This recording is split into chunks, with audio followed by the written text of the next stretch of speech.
time to meet your neighbor. Right here on Decatur FM. MJ, who do we have tonight? Tonight, live in the studio, we are Decatur FM, any and everything Decatur, and I've been pretty excited about tonight for quite some time. She is sitting in the studio with me. I gotta welcome her. Thank you so much for coming. We have Rochelle from Westchester Elementary. She is the principal of Westchester Elementary, and welcome to Decatur FM. Thank you. Thank you for having me. Thanks for coming to hang out in the treehouse. It is. It is. It's cool, green and everything. Yeah, it is a greenhouse. We definitely like the decor around here, I gotta say. I want to say this too, real quick, before we start talking. Just so you know, I don't know if you know about this, and I gotta tell G. So we're doing this really cool push-up challenge with the Decatur Fire Department that officially starts Friday. They got to do 1,500 push-ups during their shift, right? Because we got them to 1,500 likes on Facebook, and I think after that, we're going to be doing a push-up challenge with them for the month of June. So I'm going to need the elementary school to get behind us and go Decatur FM, go. Because I think when we did the math, it was like for the month of June, we'll do like 7,700 push-ups. Oh, my God. Yeah, so I'm going to need your support, and I need all the kids to just get behind us on that one. All right, cool. Good stuff. All right. Now we got that out the way. Let me tell everybody the quick story on how we met and how you ended up in here, because I was like, I have to have you on. I got an email some months ago asking me to be a celebrity judge for a Battle of the Bands competition. And I looked at it. I was like, who, me? Little old me? And I found out that it was Westchester Elementary, and they were doing a fundraiser at the Marley House. So I was like, totally, I'm in. I would love to do it. And didn't know that I was sitting next to Tony Powers and our city manager. I mean, it was just awesome, and we had a great time. Hopefully, raised some money. Oh, we raised a lot of money. Right, yes. And I honestly was just everybody was so friendly, and they were very welcoming, and I just love to have you guys on. I mean, just being part of City of Decatur Schools. How can we help? How can we support? So I saw you at Amplify Decatur. You didn't go to the concert. Yeah, we went to the concert. Okay. We won the tickets through a DEF function, nice. Actually, Supper and Sips in the fall. So we won tickets to Amplify Decatur through supporting the Decatur Education Foundation. Next time it happens, just give me a call. I'll hook you up. I kind of know some people. But did you have a good time at the concert? Oh, absolutely. Mavis Love Staples music. she was amazing. Bitter Roots, everybody. But anyway, so I was just like, I have to have you on. I'd love to sit down and talk. Just living in the neighborhood, although I'm on the other side of the tracks, and but we're still a community, and we still have to support these brilliant young minds that we love dearly so much. So I just wanted to introduce the neighborhood to you, and I wanted to just hear a little bit more about you to start, and stuff that's going on at the school. So we'll start with this. You obviously have been in, I'm going to call it the game. The education game. You've been in for a while, right? You're definitely a veteran. You were at before you were principal. You were at Decatur High School, and before that, I was a chemistry teacher at North Springs High School in Sandy Springs. That's right. And then before that, I taught science 2 years in the Peace Corps in a country called Namibia in southern Africa. Nice. So I taught there 2 years and then came back to the U.S. How'd you like living in Africa? It was definitely amazing? Different. Yeah? I mean, it was amazing, but very different experience to go to a country and live out in the bush and live at school, actually, right. With the kids. So I had a fantastic 2 years there. That's cool. Would you do it again? I would do it again. You would? That's I would do it again. Okay, good. Yeah. All right, so basically you did that, and you ended up here, and I want to know how you ended up in Decatur. So yeah, it's an interesting this cool story. Place that we're at. So back when I was teaching chemistry, and he doesn't know that I'm going to do a shout out, but when I was teaching chemistry back in North Springs High School in Sandy Springs, I had a student teacher, and his name was Wesley Hatfield. And Wesley Hatfield is now the assistant principal at Decatur High School, but he was a chemistry teacher there, and then he was a coach, instructional coach. So he was my student teacher, and he worked for me in the department for a year. And then there was an opening at Decatur High School where he was a graduate, and he decided he wanted to come back. Shout out to Wesley. So absolutely. And so I saw that there was a position open. I had gone through all the training to be in administration. And there was a position open at the high school, and I thought I would get to work with Wes again. And that was really something I was looking forward to. So I applied for the job, and I got it, and I started there December of 2010. Making the transition from teaching into the administration area, it's hard for you to do. Not hard for you to do as far as, acclimating to it. Hard for you to do as far as leaving the classroom? So, yeah. So my relationships with the kids went from very academic focused to more social emotional focused. Yeah. Because as an assistant principal, I was dealing with a lot of discipline, supporting teachers, that kind of thing. I would say the hardest thing for me was the realization that not every teacher was the teacher like I was. Yeah. And so changing expectations around learning new content areas, that was probably the hardest thing. That's cool. So now, so you go over, you work with Wes again, right? Yeah. What makes you want to run your own ship? It was just time. You Yeah. know, those times in your life where you think, yeah, I'm ready for the next challenge. And I knew that I wanted to go to elementary school. Oakhurst Elementary, they had student-led conferences for years, Yeah. and they always invited the principals and assistant principals to come over and join them. Right. And so I did that for a couple years, and I just fell in love with elementary school and really wanted to broaden my knowledge of curriculum from just high school to elementary. So I really started working hard for about a year before Westchester opened to get myself prepared for the move. I went to all the community meetings about redistricting and EL stuff. So It's elementary. It sounds tough. No, seriously. Like, I'll be honest with you. Like, that sounds tough. As easy as it sounds. Like, it's elementary, right? It sounds tough, right? What you do, and what your staff does. So it's just like, how do you, like, where do you start with such, like, you have these minds that come in and they're like everywhere, right? And the reason why I'm asking is I'm trying to understand, like, what's so great, because I know we are great here in Decatur, but what is so great about our education system? Like, you got people like yourself that you tackle these types of situations where you have these great kids and you're looking to steer them a certain way. What makes it hard, what makes it easy, and what makes it great? So I think the hard part is just there are a lot of them. I mean, Yeah. there are a lot of them. They're everywhere. No. And sometimes it is, especially this time of year, it is like herding cats a little bit. But I will also tell you that No, this is true. it is. No, yeah, it is. yeah. Come out in recess one day and Yeah. see. But so I think the thing that really I've never worked with harder working teachers than I have worked with here in Decatur, Right. both at the high school and at Westchester.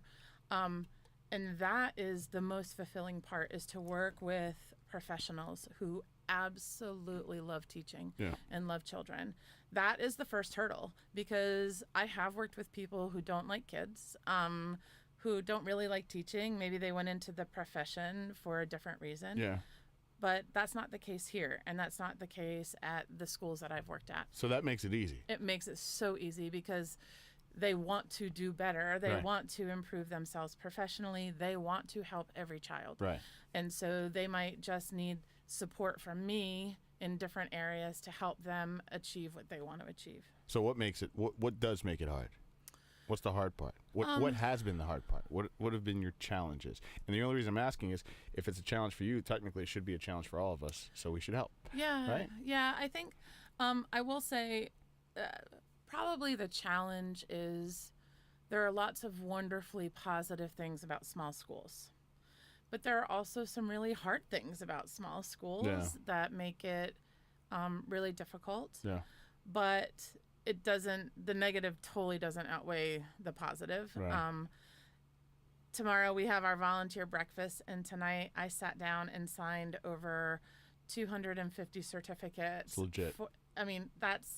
it's amazing what the parents in this community do to support our schools. Really? Okay. Not only by buying tickets to Battle of the Bands, but also to come Hope I get to come back next year, by the way. I'll work on it. I had a great time. But also to be a mystery reader or to come in and help with, we compost once a week. And we have parent volunteers who come in and have been champions of that and who come in every week to help us compost. Right.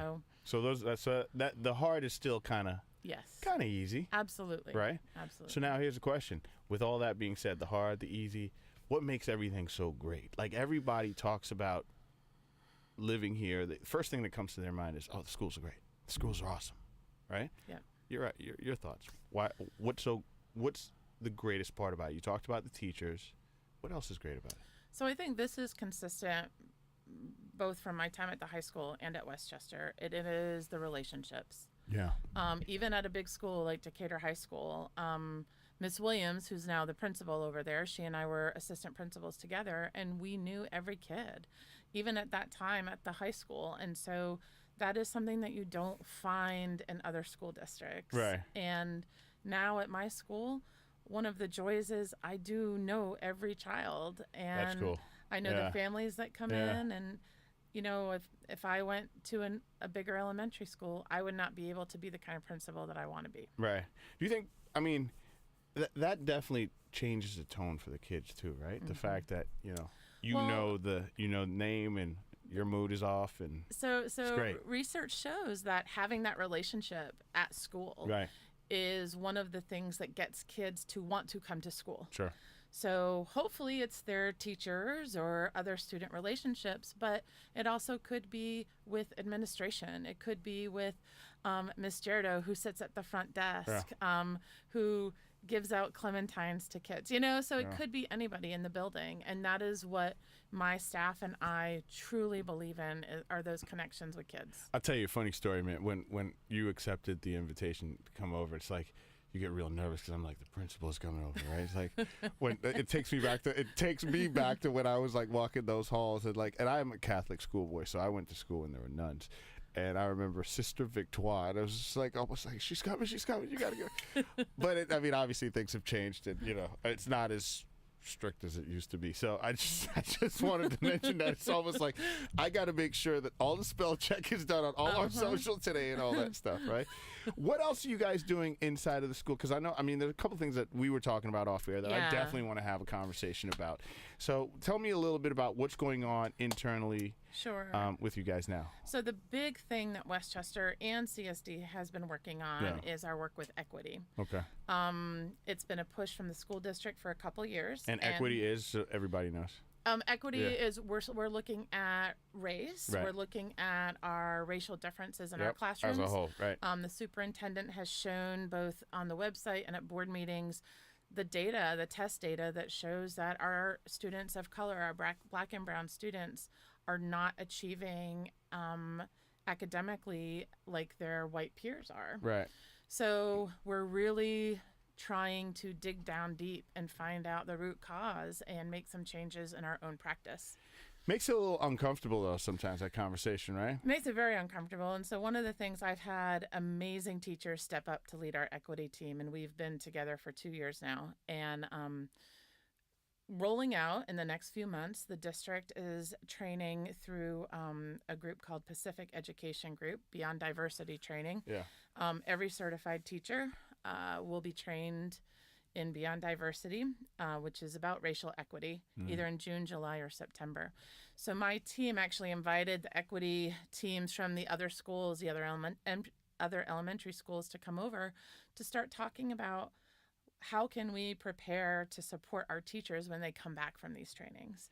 Because it will bring up a lot of stuff for them as human beings, not as teachers. Yeah. When you and we were talking a little bit about this too, and it's just like opinions. Like, the data says this. Why do you think that is? Like, you've got to. You're deep in you're in the thick of it, so it's like you've got to have your thoughts too as well as a human being. Yeah. So your thoughts are, why do you think that happens? So I think when you look at teachers teaching and you look at student growth, there is not a teacher, I think, who is making any decision that I'm not going to teach these kids the same as these other kids, right? No teacher who would do that. Right. So when I think, and this is just my opinion, but when I really think about why are we seeing these trends, not just in Decatur, but nationally, I think it really comes down to our implicit bias as human beings. And so taking the time to really do some work on ourselves and learn about things that are really uncomfortable and hard things to learn about. Right. I go back and forth with it when I hear stuff like that, right? Because it's just like, yeah, the data says X, right? But do we look at the data? I mean, are we in such an analytical phase right now that, should we be looking past what the data is for maybe the root cause? And the only reason I'm saying that is because I talk about this all the time on the air, especially with a lot of my athlete buddies. We're all not stock cars, right? Like, you and I don't, we may not eat the same, we may not sleep the same, we may not read the same. Like, it's just very different. You may learn differently than I am. So is that a factor? Absolutely. Too as well? Absolutely. So some of the data work, just going back to that side, some people very quickly will move to, it's a socioeconomic issue, okay? And so the superintendent has that data out there, and he has, taken out socioeconomic. He has taken out gender. When you say you take out socioeconomic, though, by saying that, like, what do you mean you take it out? You take it out of the equation? Correct. You take it out of the equation. So you're only looking at students who maybe are not, we look at it with students who are eligible for free or reduced lunch. So that's how we measure the socioeconomic piece. Yeah. So you take those kids out. Oh, you totally remove them. You totally remove them. Gotcha. And okay. So you take out socioeconomic, you take out gender, you take... Why would you take out gender? Just because, because people will use that as an excuse. People will say, oh, well, I had more boys in my class, and if you look at the gender data, it actually is parallel. So gender doesn't have. So boys really aren't slower than girls.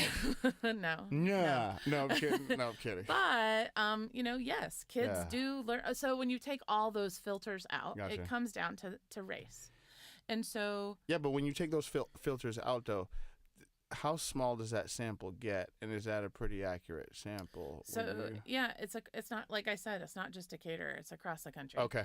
And so I believe that kids learn differently. Yeah. And we need to figure out how they learn, and we need to learn about different cultures, learn about different households in order to meet the kids where they are. Right. That's what it's all about. Right. And part of that is race, and talking about race and understanding racial differences, because if we understand those things, then maybe we can meet the kids where they are in a much deeper way.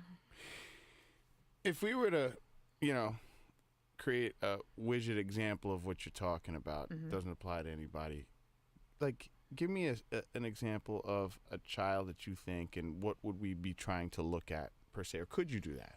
You know what I mean? Because I'm really trying to get an understanding of how my friends and I have this conversation all the time, right? About how, yes, children of color will be behind to a degree for many reasons, and the socioeconomic piece is always the first front to that, right? But what I'm trying to figure out at the end of the day, as we strive to just be a better community, right? And this is a very integral, very important part of it, is, should we just be doing more outside of school for the kids than just dumping it all on you guys, right? Like, could that be a thing? And I take it out of elementary for a second, because I've had the conversation I had with friends where we were just talking more so on a high school level, and I always say to myself, like, I always think that's an excuse.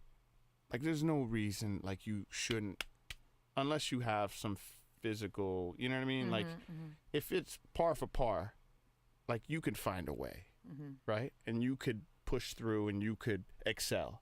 I don't care who and what you are. But you need to have relationships. You need to have opportunities. You need these things I mean, I think the most important thing are relationships. And so if you don't have relationship with people at school, you might not even know what you can accomplish.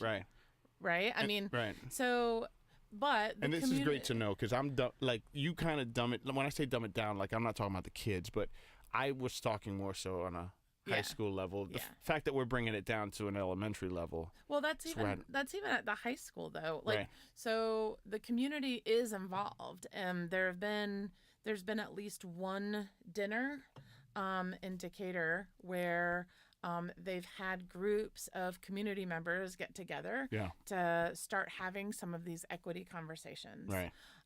And I wasn't able to go to that one, but I heard great things about it. Right. Also, the DEF sponsored one of those Beyond Diversity trainings for any community member who wanted to go. Right. So it is a community effort. It's not just the schools. Right. Great feedback from? Yeah, absolutely. Yeah. Absolutely. But again, we need to continue to do the work, right? I mean, it can't just be a one and done. We've gone to the training. We're good. We have to continue to talk about it. Do you think and this is going to be when I say a loaded question, not as bad, but do you ever think we're ever going to get past this? I am extremely optimistic. Right. And the only way that I wake up every morning is the hope that we can. Yeah. Because human beings are just too good. We're too kind. We have so much potential. And I am really, really proud of the work that Decatur has done. There are not a lot of school systems and communities that are even scratching the surface of this conversation. Yeah. And I think we just need to be open to supporting each other. Right. Having conversations about what this means, something like this, and going deeper. Yeah. It's the only way that we're going to start thinking differently. Right. I've thought about that a lot. Like, will we ever get past this? Like, because this may sound, I don't know if this is selfish or it's just stupid of me to say. I just feel like sometimes we're wasting time, right? When I say wasting time, like, I'm not saying we should ignore everybody's, but I just feel like it's just like, how can we honestly just, as a human, on that level, just get past it so we can concentrate on what's important, right? Which is teaching these kids.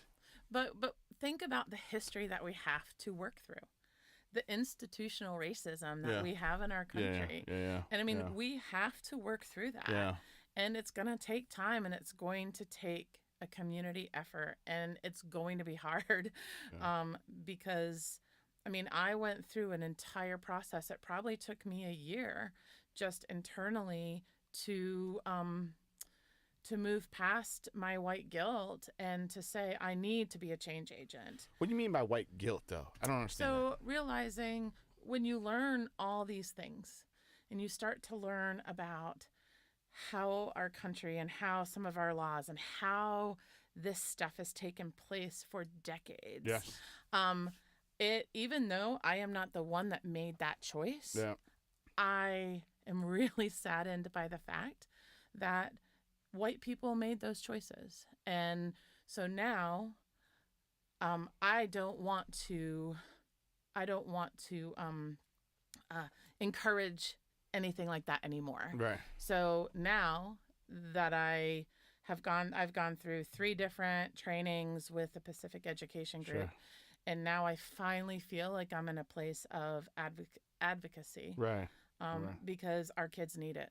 It's just weird to hear that, though. I mean, it's always weird, and it's always, uncomfortable. Not what you said, but just to hear a term such as white guilt, black guilt. The whole thing. Just, you'd hope and you'd want, especially in this great community that's been created, that we can get rid of these barriers and just honestly move on with what really needs to be dealt with. I think we can do it. I mean, and it's crazy because, and the only reason I'm saying that is because, our system, not when I say our system, I'm not talking about Decatur, I'm obviously the whole, right? I feel like our system needs a lot of help right now, the education system, right? There's so many other issues. Like, obviously the first one that we always talk about all the time and it flabbergasts me is like, why aren't teachers getting paid what they deserve? And, I mean, we've all had those conversations. Yeah. I feel like we should strive toward dealing with that, You know what I mean? So at the end of the day, you can, your staff, whoever, like, you don't have to necessarily worry about anything else. Like, just concentrate on working with us and educating these kids, right? So then we have that, and then we throw this into the mix, and it's like, oh man, come on, man. Like, I don't mean to sound like that, but it's just, but it's it is part of that. It is all part of getting down to how we have relationships with our kids and how we meet them where they are. Right. We first have to understand them, right, and then we can help them. right. I talk about this all the time too, as well. Morgan Freeman did a really cool interview on 60 Minutes, where, and I don't know if you know this, like, he does not like Black History Month, right? Can't stand it, right? And he gave his reasoning. He said, at the end of the day, and I forgot, I think it was Mike Wallace or somebody asked him, like, why do you hate Black History Month? He goes, first of all, how are you going to relic my entire history to 1 month? Good point, right? Secondly, how about this? And he said, how about I stop calling you a white man, you stop calling me a black man, and maybe, just maybe, at that point, we can see, beyond that, deal with each other more on a I'm a human, you're a human type of level. And I totally understood that, and I totally get that, right? Yeah. So it's like, that would be, I mean, listen, we can all go back and listen to Dr. King's speech, right? Like, you know, so. But so one of the exercises that we did was talking about Rosa Parks.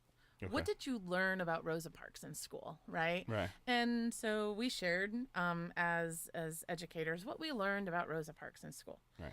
Well, the fact about who Rosa Parks is and who she was at that moment totally was not what I was taught in school. Right. So just a simple thing like that opens my eyes to, wow, what are we teaching our children? Yeah. Are we teaching them the truth about these Black pioneers in our history? Or are we teaching them what our textbooks are telling us to teach them? And why is it telling us to teach it this way? So that's the important side too. Yeah. That's part of the exercise. Yeah, that's great. That's honestly, and the fact that you have included the community to take part in this is a big deal. So, I mean, for sure. It'd be great to, I'd love to have a conversation like openly about this on the air, because I would love to hear what people are thinking and what people have to say, because, sometimes, like, the way I think, once again, we're not stock cars. I'm thinking one way, you're thinking another, and we all need to address that type of stuff. So that's cool. What else is going on at the school? Okay, so I guess the big thing that we're working through is that we are losing third grade, and they are going to. Yeah, I know. Boo. So it has been a year of preparing for the transition and really taking care of one another and trying to think of ways to say goodbye to some of our staff and our students. So makes you sad.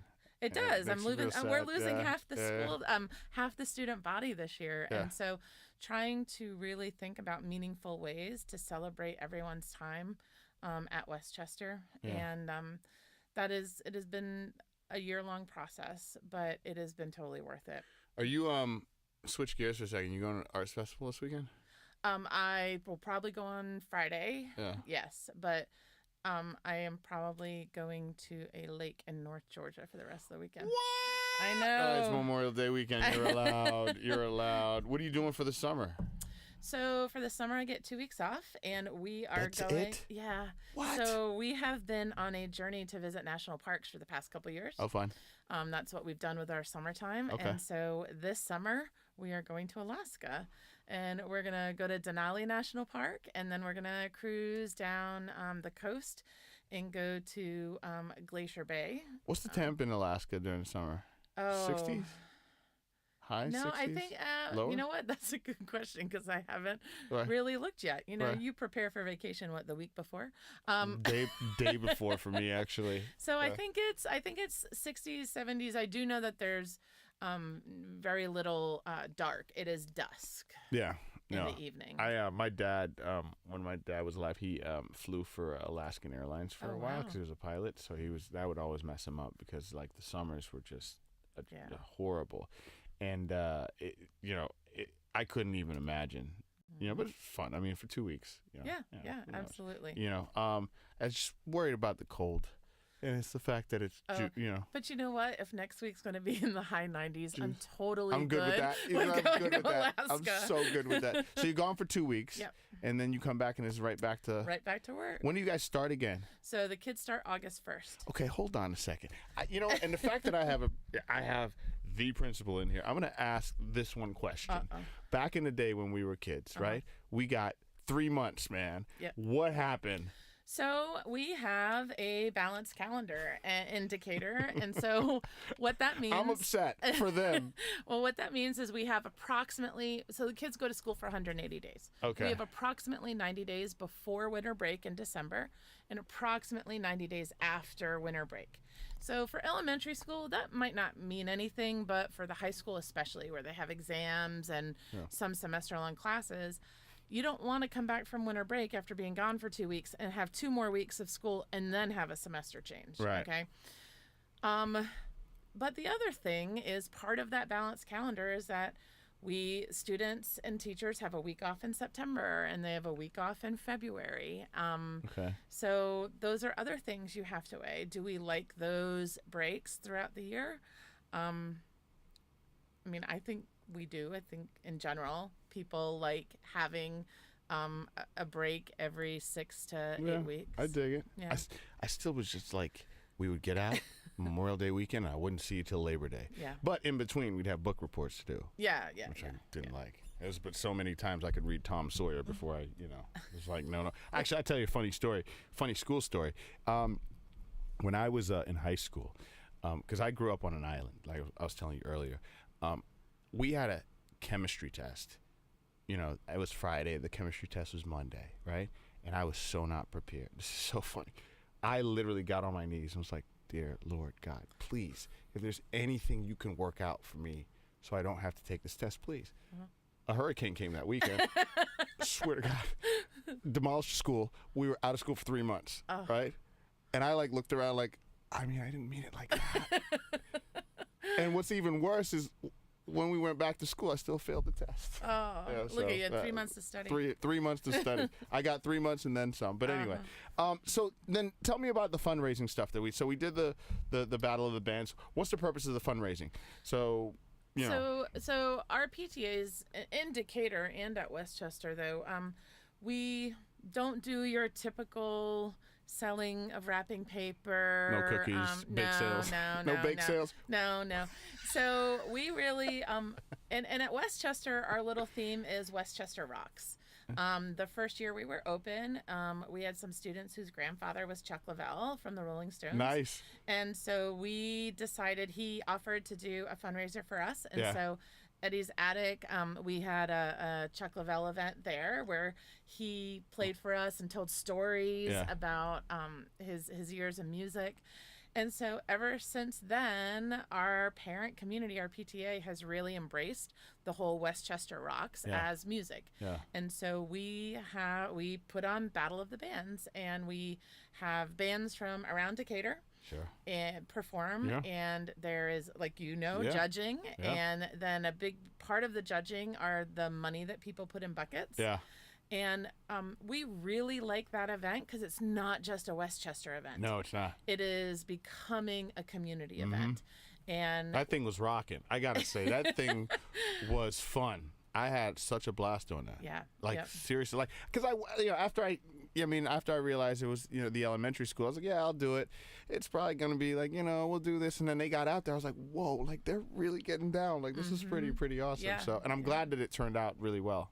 Yeah. The event was a success. So that's an annual thing. So that's an annual thing. And that raises about $25,000. Nice. And a huge part, we wouldn't be able to do it without our sponsors. And so we do a lot of advertising to make sure that our sponsors feel supported by us and we get their name out there. That's very good. And then our second event that is the only other thing we really do to raise money for the PTA is our Readathon. Tell me about that. Decatur, it's in the fall. Decatur is really into reading, and we have an amazing partner called Little Shop of Stories. And might have heard of them. I know, and they are such a great partner to work with. Yeah. And so we try and coincide our book fair with our readathon so that we're combining like a big push for reading. When's book festival though? Book festival for is us. Isn't it Labor fall? Day? Isn't it fall? I'm surprised you guys. Labor Day weekend? Yeah, actually it is. I'm Yeah. surprised you guys wouldn't partner with them too. So we collect books for Okay. the DEF. DEF sells used books there. Okay. And so we do collect books for the Okay. yeah. Okay. But so we have our book fair with support from Little Shop, and then the following week we have our readathon, where we are the only homework kids have for a whole week is reading. We want them to read. That's we cool. want their parents to read with them. We want their parents to read to them, and they collect minutes. They get sponsors for reading, and it is really fun. And our whole school for the whole week just focuses on reading. What are you reading right now? So I actually just finished a book, and it was over spring break. I haven't really been reading since spring break, unfortunately, but I think I read this book in 24 hours. It was The Tattooist of Al-Shibh. Like you were hooked, legit. Absolutely. So a little fact about myself is that when I was at Emory in college, I was a work study student for Deborah Lipstad, who is an amazing professor at Emory who writes about the Holocaust internationally. Yeah. So I'd helped her for a year do research on one of her books. So anyway, reading about the Holocaust, and this was it's fiction, but it's based on a true story, but it is a love story, and you don't often hear of good things coming out of something so horrific. Right. And it was just a really sweet story. Nice. Well, maybe I need to tell my wife. I'm more of a technical reader. I read like really weird books, like books about like, I've been reading this one guy. He does like a whole bunch of stories on epigenetics, and just how the DNA in the body works, and I'm like so fascinated by that. When I have to sit down and read stuff like that, I get so lost. Nikki Salcedo from Decatur, she's been trying to get me to read romance novels for the longest, and it ain't gonna happen. It's just I just can't see it, man. Like she's like Daniel Steele, absolutely not gonna happen. Well, read something like The Tattooist of Al-Shibh, where you have some historical fiction, but then there is a sweet story embedded in it. Okay, so so there's some today, so I can stay into it and still. It's not going to be a Daniel Steele, but it will be something a little. No, I don't want it to be Daniel Steele. Anything but Daniel Steele. And then what about? So you don't really watch, and we talked about TV. You're not really a big. So I watch Netflix, but mostly it's for movies. Yeah. And I am sorry, but I am. We're gonna talk about. I've never watched Game of Thrones. That's just don't worry about it. Ever. Don't worry about it. You know what? You're doing yourself a favor based on this past season. I don't know though. With all the hype with the last season, I really think that I might go back and start from the beginning. We'll see. Yeah. I mean, listen. The good thing is there's some really cool wolves in there. Some really cool dire wolves. Can make an. There's a connection. There's something there. I think I binge watch when I can the DIY Network, and my favorite favorite show on that is Maine Cabin Masters. I grew up in New Hampshire. My grandparents had a cottage or a cabin on a lake up there, and that's where I learned to swim and enjoyed and really fell in love with the outdoors. Right. So when I watched that show, I had surgery in January and I was out for 2 weeks.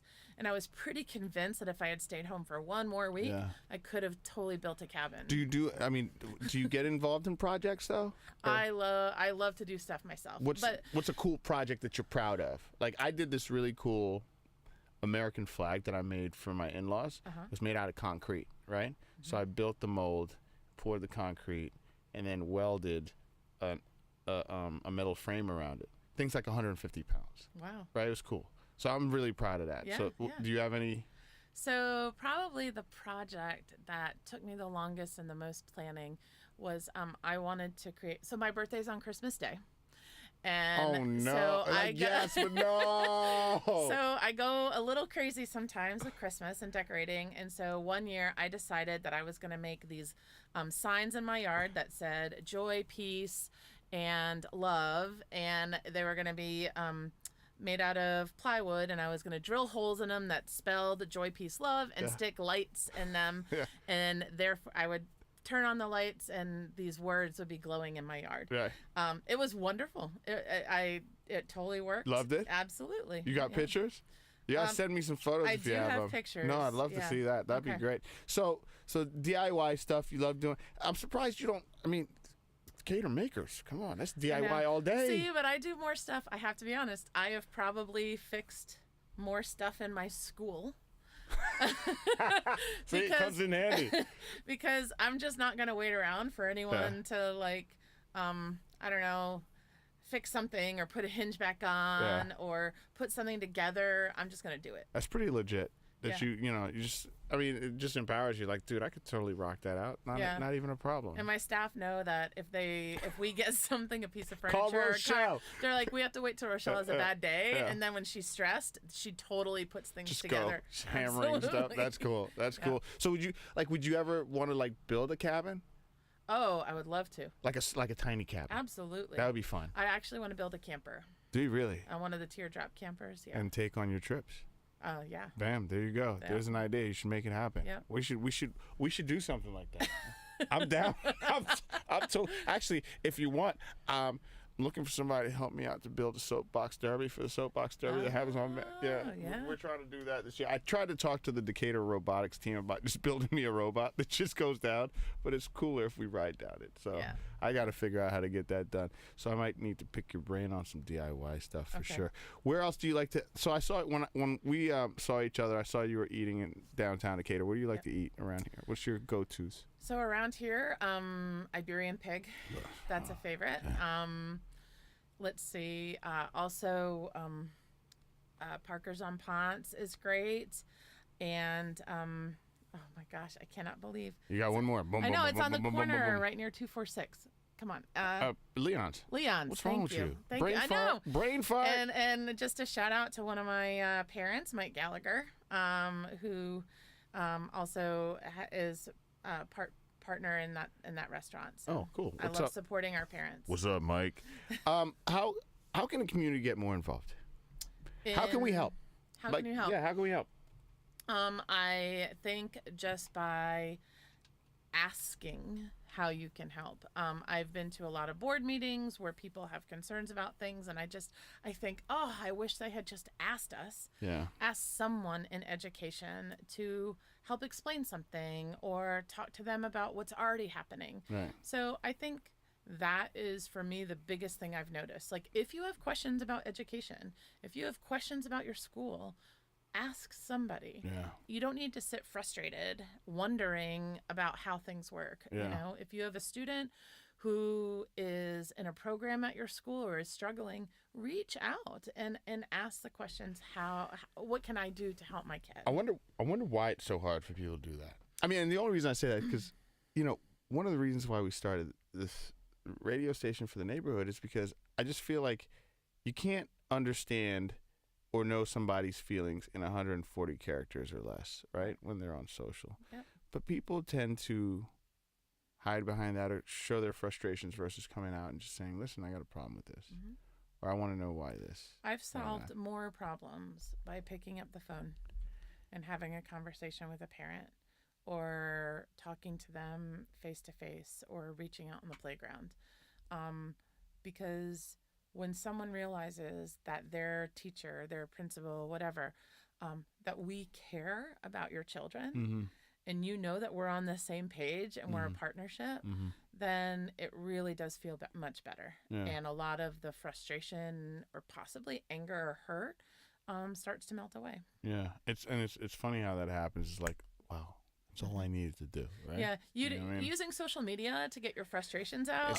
It normally causes more. It's putting more fuel to the fire. I just feel like it's Yeah. just because you just don't understand. Like maybe you are happy, maybe you're sad, maybe you're angry. I can't tell based on the words at times. So that's a good thing to say. I mean, just basically just ask, how can we, how can we help, or how can I you have guys a help lot us? of parents who will read things on social media and they will call me the next day and say, hey, I just want to understand this.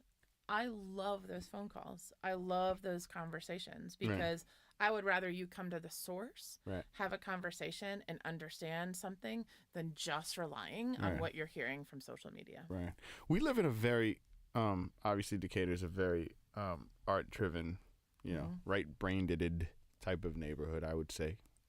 How much of that is incorporated into the schools? Oh, so much. Is it? I have to say that this school district does an amazing job putting, in a lot of school districts in elementary school, they might not even have music and art.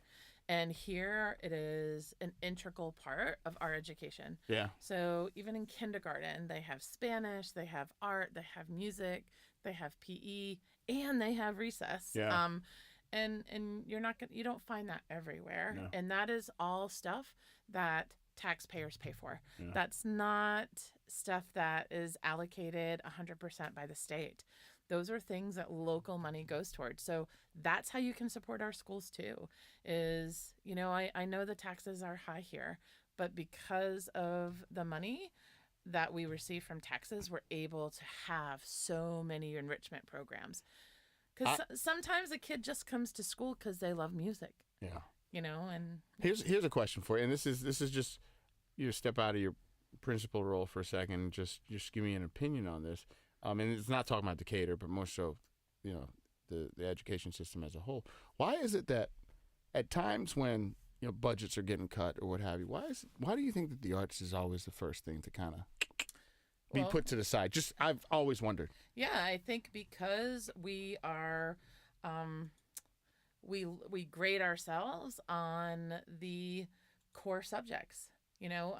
We compare ourselves across the country and internationally in science and math and in English, and so we don't necessarily have that same relationship with the arts. Yeah.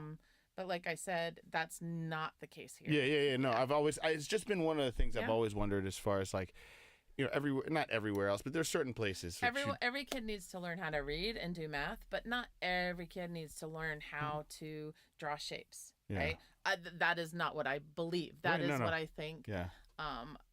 Some policymakers, when the money gets tight, I think that's what they think. Our kids need to read, but they might not need to know how to play the ukulele. Right. However, we know that those connections are important. We've gotten grants from the Decatur Education Foundation to integrate arts into our curriculum. So our kids are learning fractions through dancing. Yeah. Isn't that crazy? Yeah. How that works. And our test scores show that their math skills are higher. I love it how you say it. Like when you say that, like I can see you're very proud of it. Like you're extremely proud of it. I'm not proud of it from the Westchester standpoint. I'm proud of it from this community standpoint. No, that's what I'm saying. Yeah, absolutely. Yeah. I could see that you're definitely proud in hearing and announcing things like that. Yeah. But I've always said it's very important from, once again, you learn differently, right? So there are people that are more inclined to use one side than the other, and and you get better results that way. And I'm glad that we hold that true, and I just hope that we never lose that. Yeah. You know what I mean? I just feel like that's very important. I don't think we ever will. I just, we always want to put it out there to say let's keep. So, so you have a great music program. By the way, talking about music, I saw something on the website. There was a picture of a like a flute or something, right? A recorder? Yeah. So is that what it's called? I remember I had one when I was a kid. We had those things, and I got really frustrated because I never really knew how to play it. I say that to say this. We live in a real microwavable world right now where everything is instant, right? Instant oats, instant grits, instant pictures, filters, whatever. How do you teach? And I asked this question to a lot of people. Actually, the last people I asked this to were the gang over at the Decatur Makers. How do you encourage the kids to get past the silver bullet of, I want this now, and if it doesn't work, I'm on to the next thing? So this is when I am really proud of the fact that Decatur has chosen to be part of EL education, formerly expeditionary learning, in our lower elementaries. And our upper elementaries through high school are IB, or the International Baccalaureate Program. Both of those educational frameworks really, really put an emphasis on character traits. And one of the ones that we really work hard with is perseverance. Right. And I mean, our 5-year-olds can tell you what perseverance looks like. And we use it to talk about success and failure. We model it ourselves. As adults. We model, I made a mistake. And so now That's crazy. For a teacher to tell a class, I made a mistake there, So I think that is what we need to be doing with our kids, allowing them to make mistakes. Yeah. But use their mistakes as a way to help them grow and become stronger learners. At the end of the day, we're the 1.0s and we're teaching 2.0s. Mm-hmm. You know what I mean? And their circuitry is so different than ours. Mm-hmm. So it's like, it almost seems like part of the challenge is trying to keep our circuitry up. To keep up with them, right? Or not, Or just not, admitting defeat and make sure that you have younger friends.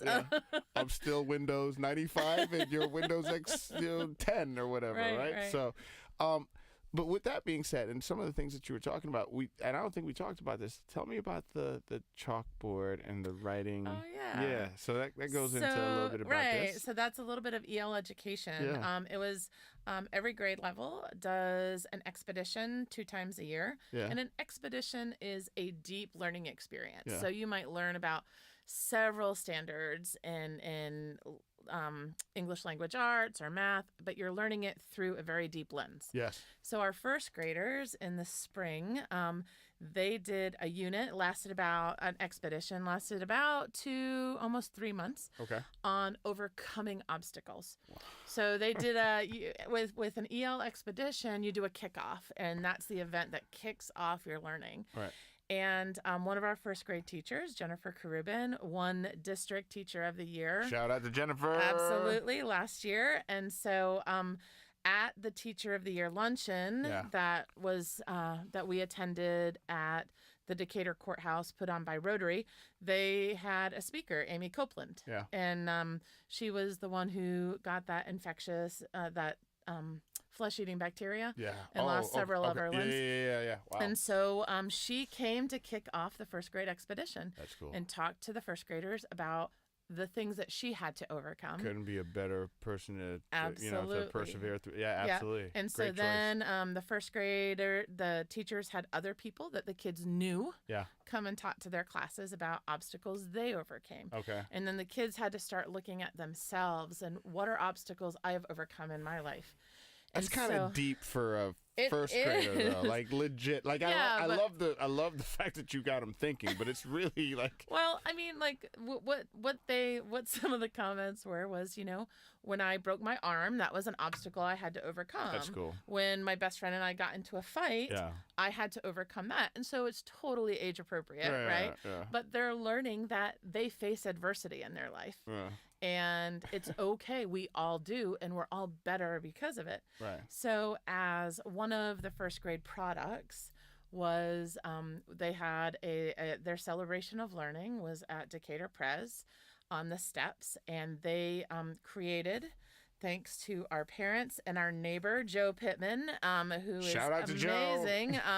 He helped us build our the blackboards. Okay. And there were 2 blackboards. Very front cool and back. looking with the school colors. Yeah, with the school colors. Yeah. And they were on the corner of Decatur Pres. Right. They were there for 10 days. Right. And the community was invited to write on them about obstacles that they had overcome. That's very cool. So it was really cool. Love that. Yeah, we started with the kids and then their parents at the celebration of learning, and then they were out there for the community to take part. That is awesome. I mean, that is. I love hearing stories like that. Yeah. Speaking of which, talking about colors, what's the name of the mascot? Chester the wolf. Chester the wolf. Why the wolf? So It was our first year that we were open. Yeah. The teachers chose our colors. I did a poll before we even opened, and the teachers chose what our colors would be. Any of them go to Auburn by any chance? No, but I would say at least 60% of the teachers said, "Well, I like blue and orange, but I don't look good in orange." And I'm like, "Then why are we picking it?" But that's okay. Right. We've embraced the blue and orange. I love it. So the first year we actually didn't have a mascot until after right before Thanksgiving. Yeah. The third graders that year, they could choose to come to Westchester or stay at the school where they had done elementary school. And we had 32 third graders that first year. Wow. And I wanted to honor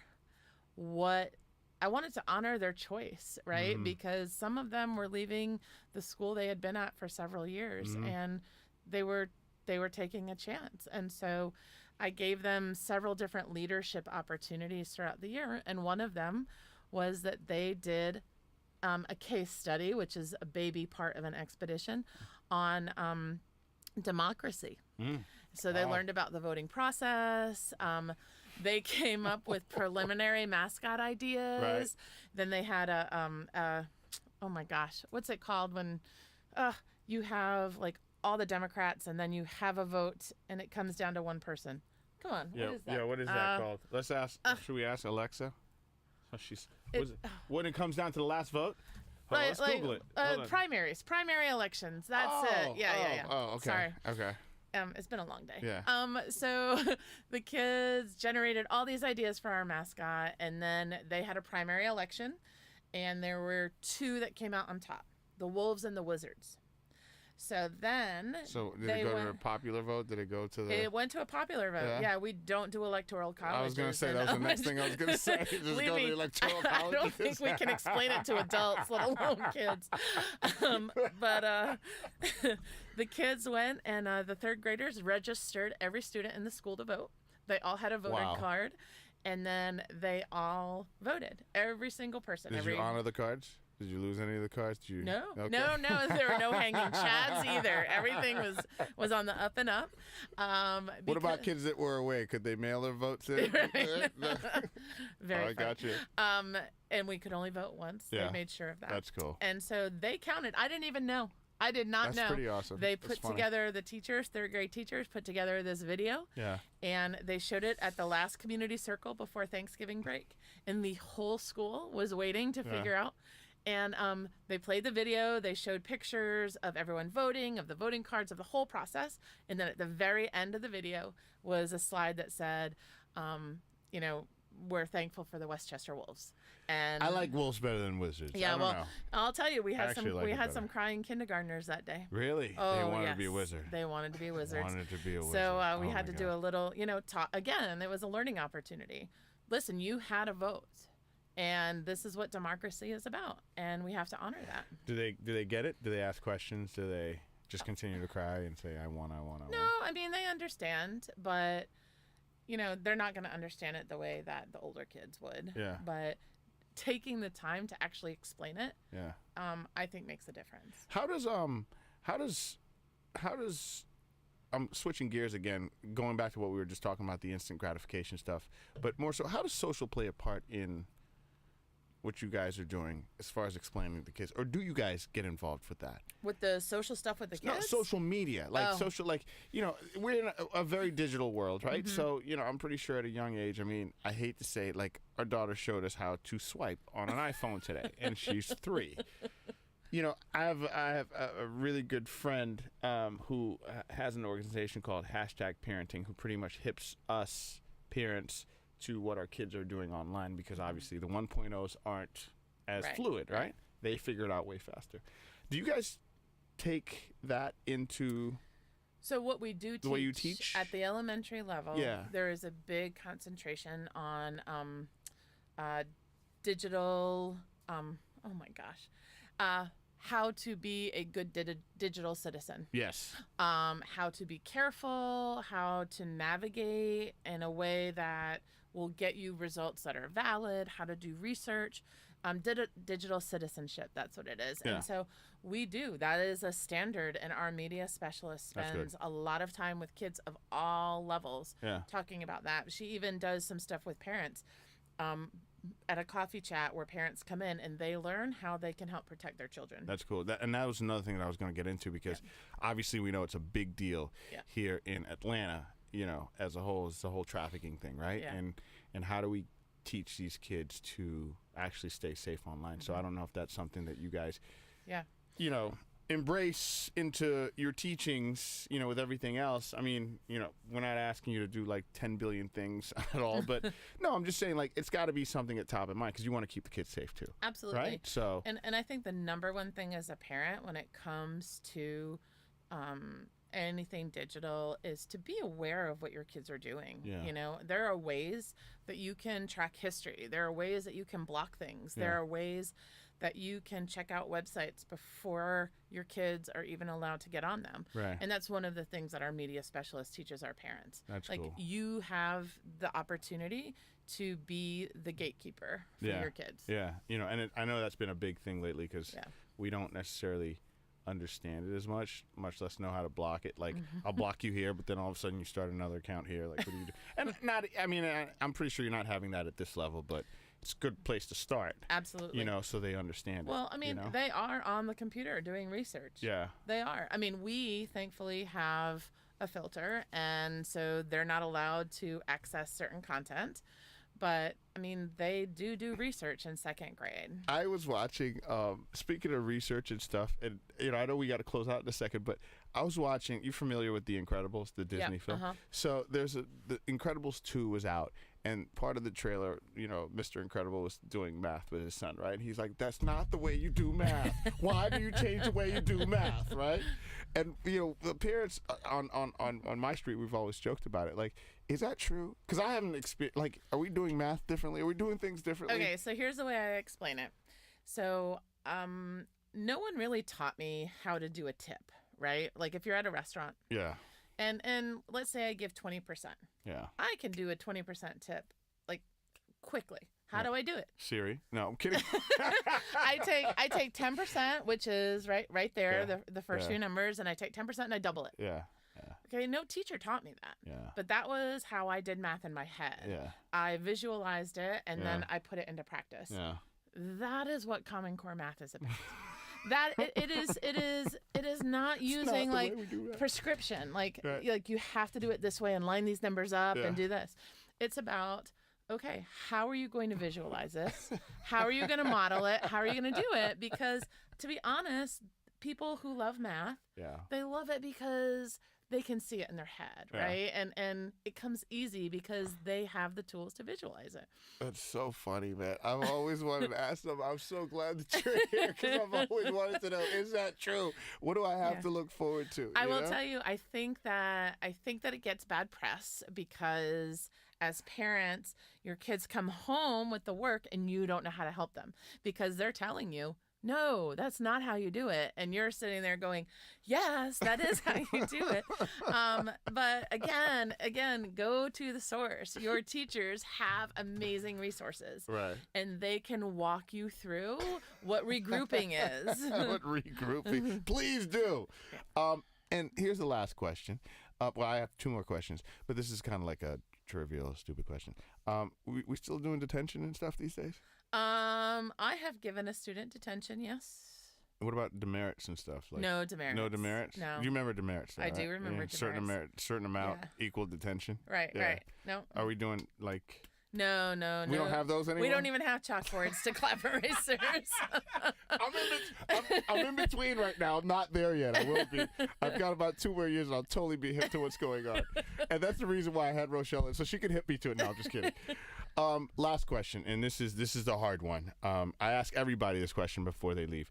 And a lot of it you've answered, but you can give us a cliff notes to it. So, like I said, like my ongoing kind of like thesis thingamabob that we're doing with this is like, how do we create a better community? And, I sound like a broken record every night when I do this because, I just feel like, one, we just need that repetitiveness so we can ingrain these answers into our brains. But I want to know, from an athletic standpoint, I always want to be faster, regardless of my age or whatever. Faster, better, stronger, I mean, that's why I do stuff with the fire department and so on and so forth. So with that being said, how do we do that as a community, right? Not Absolutely. from a physical standpoint, but Yep. just how do we grow and just be better, stronger, faster? You know, how would you answer that question? It is what my staff and I challenged each other to do last year. Take the time to tell each other your stories.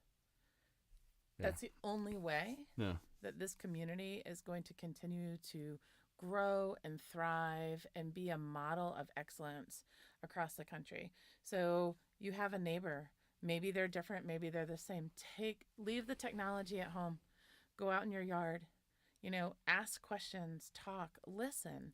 That by telling each other your story and by listening to each other, that is how we're going to make a change in this world. I like that. Thank you so much for coming. You're welcome. You Thank come you back? for having me. Absolutely. Would you? This has been a lot of fun. Well, listen, we haven't. I mean, we've gone over the hour, and I have so much more to talk about. So you almost have to come back. All right. Probably be a great. I mean, maybe right before school starts, sometime. I definitely am gonna have you on speed dial. Absolutely. So I appreciate you coming. And if there's one thing I can say to elementary school parents for summer, read. Just read and have fun with your kids. Read a lot. Yeah. And some some do it yourself in between. You know, she would definitely be cool with that. Absolutely. Right. Thank you so much for coming in. And G, what do you think? Rochelle, yes, she's in. Yeah, you get the official. Well, thank you so much for listening, guys. We do appreciate it. Tomorrow, live in the studio, we have some more stuff for the kids. Camera class for kids. We have some great friends that do some great things photography wise for kids. So they're going to be sitting in here. I'm going to talk about that. Also going to chat a little bit more about the Decatur Arts Festival happening this weekend. Should be a pretty weekend. It's going to be a little hot, so stay hydrated. Until tomorrow. Everybody enjoy their, what's it, Wednesday? Yeah, it's Wednesday. We'll talk to you later. Here's the Trey Horn Band right here on Decatur FM. Don't forget, Kelly Cornett is up next with Wind Down Wednesday right here on Decatur FM. See ya.